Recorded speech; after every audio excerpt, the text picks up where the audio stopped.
कथा महाशिवरात्रीची। एक पारधी जंगलात सावज शोधण्याकरता झाडावर बसला होता. संपूर्ण दिवस गेला, परंतु त्याला शिकार गवसली नाही. सायंकाळी हरणांचा एक कळप तेथे पाणी पिण्याकरता आला.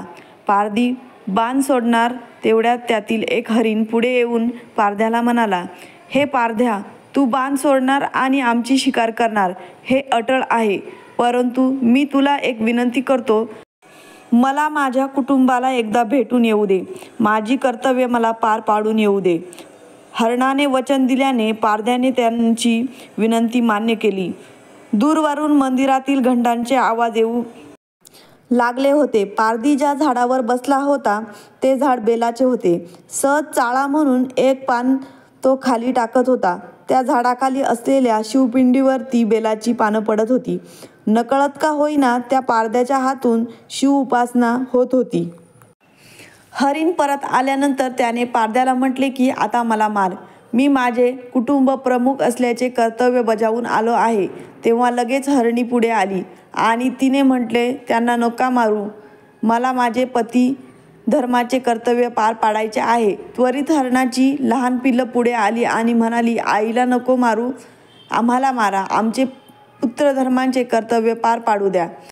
ते पाहता पारध्याच्या मनात विचार आला, हे प्राणी मात्र असून देखील आपापल्या कर्तव्याला चुकत नाहीत, तरी मी माझा मानवधर्म दयाधर्म का सोडू.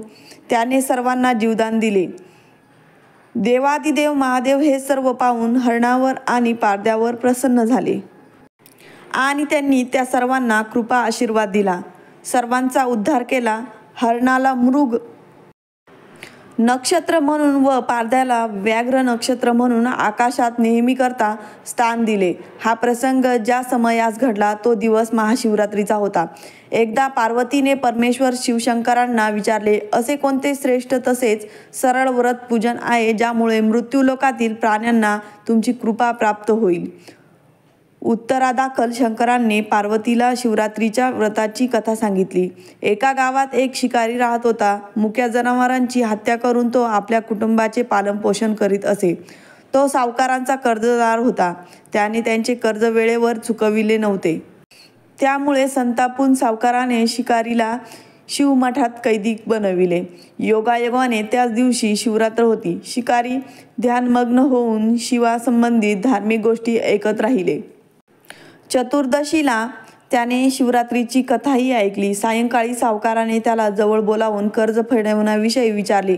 शिकारी दुसऱ्या दिवशी सर्व कर्ज फेडेन असे वचन देऊन कैदेतून सुटला. आपल्या दिनचर्येप्रमाणे तो जंगलात शिकारीसाठी निघाला, पण दिवसभर कैदेत राहिल्यामुळे तो तहानभुकेने व्याकुळ झाला होता. शिकार करण्यासाठी तो तलावाकाठच्या बेलपत्राच्या झाडावर मचाण बांधू लागला. बेलवृक्षाच्या खाली बेलपत्रांनी झाकले गेलेले शिवलिंग होते. शिकाऱ्याला मात्र हे माहीत नव्हते. मचाण बनविताना त्याने ज्या फांद्या तोडल्या त्या योगायोगाने शिवलिंगावर पडल्या. त्याचप्रमाणे दिवसभर उपाशी असलेल्या शिकाऱ्याचे व्रतही झाले आणि त्याच्याकरवी शिवलिंगावर बेलपत्रही वाहिले गेले. एका प्रहारानंतर एक गर्भधारिणी हरणी तलावावर पाणी पिण्यासाठी पोहोचली. शिकाऱ्याने आपल्या धनुष्याने तिच्यावर नेम साधला. तितक्यात ती हरणी बोलली, मी गर्भिणी आहे. तू एकाच वेळी 2 जीवांची हत्या करशील हे योग्य नाही. मी आपल्या पिलाला जन्म देऊन लवकरच तुझ्या समोर येईल, तेव्हा तू मला मार. शिकाऱ्याने धनुष्य बाजूला ठेवले आणि हरणी झाडाआड लुप्त झाली. काही वेळाने दुसरी हरणी तेथून निघाली. शिकाऱ्याच्या आनंदाला पारावर उरला नाही. त्याने तिच्यावर नेम साधला. हे बघून त्या हरणीने त्याला सांगितले की, हे पारधी, मी एका कामातून विरहिणी आहे. आपल्या प्रियेच्या शोधात भटकत आहे.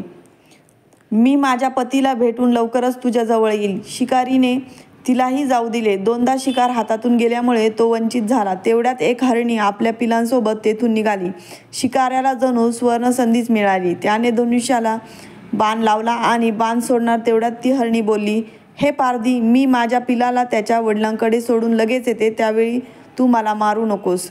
शिकारी हसला आणि म्हणाला, समोर आलेली शिकार सोडून द्यायला मी काही मूर्ख नाही. याआधी मी 2दा शिकार गमावले आहे. माझी मुले तहानभुकेने व्याकुळ झालेले आहेत. हरणी म्हणाली, जशी तुला आपल्या मुलांची काळजी वाटते आहे तशीच मलाही वाटत आहे, त्यामुळे मी फक्त काही काळ जीवनदान मागत आहे. माझ्यावर विश्वास ठेव, मी लगेच परत येईल. हरिणीचा तो व्याकुळ स्वर ऐकून शिकाऱ्याला तिची दया आली. त्याने तिलाही जाऊ दिले. शिकार न मिळाल्यामुळे तो बेलाच्या झाडावर बसून बेलपत्र तोडत खाली फेकत होता. काही वेळाने एक दृष्टपुष्ट मृग त्याच्या रस्त्यावरून जात होता. आता या मृगाची नक्कीच शिकार करावी असा विचार केला, पण त्याच्यावर नेम धरला असता मृग दीनवाण्या स्वरात म्हणाला, हे पारधी, जर तू माझ्या आधी 3 हरिणांना मारले असेल तर मला मारण्यातही वेळ करू नकोस. म्हणजे त्याच्या वियोगात मला एकही क्षणाचे दुःख सहन करावे लागणार नाही. मी त्यांचा पती आहे आणि जर तू त्यांना जीवदान दिले असतील तर मला काही क्षणासाठी जीवदान देण्याची कृपा कर. मी त्यांना भेटून तुझ्यासमोर हजर होईन.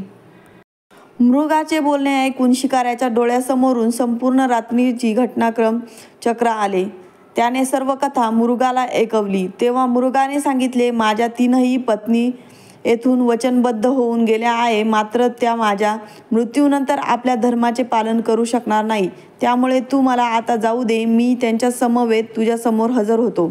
उपवास, रात्रीचे जागरण तसेच शिवलिंगावर बेलपत्र चढविल्यामुळे शिकारीच्या हिंसक हृदयाचे निर्मल हृदयात परिवर्तन झाले होते. धनुष्य त्याच्या हातातून निसटले. शिवाने त्यांच्या हृदयात बदल घडून आणला. त्याला आपल्या भूतकाळातील कर्माचा पश्चाताप झाला. थोड्याच वेळात मृग समपरिवार शिकाऱ्यासमोर आला. त्या प्राण्यांमधील प्रेम पाहून शिकाऱ्याच्या डोळ्यातून अश्रू वाहायला लागले.